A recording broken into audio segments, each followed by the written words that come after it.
10 square plus 11 square plus 12 square സമം K square into 13 square plus 14 square ആയാൽ കെയുടെ വില കാണുക.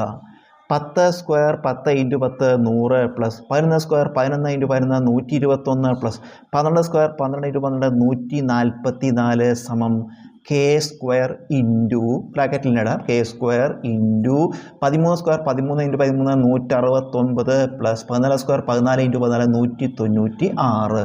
ഇത് കൂട്ടുക. 4 1 5 4 2 6 1 1 2 1 3 365 സമം K square into bracket into കൂട്ടുമ്പോൾ 6 9 15 ശിഷ്ടം 1 1 9 10 6 16 ശിഷ്ടം 1 1 1 2 1 3. അപ്പോൾ കെ സ്ക്വയർ ഇൻറ്റു 365 സമം 365. ഇപ്പോൾ കെ സ്ക്വയർ എങ്ങനെയാണ് കാണുക? ഇൻറ്റു 365 ഇങ്ങോട്ട് എടുക്കുമ്പോൾ 365/365 സമം 1. കെ സ്ക്വയർ സമം 1 ആയ കെ എങ്ങനെ കാണുക? കെ സ്ക്വയർ 1 ആണെങ്കിൽ കെ റൂട്ട് ഓഫ് 1. ഉത്തരം കെയുടെ വില 1.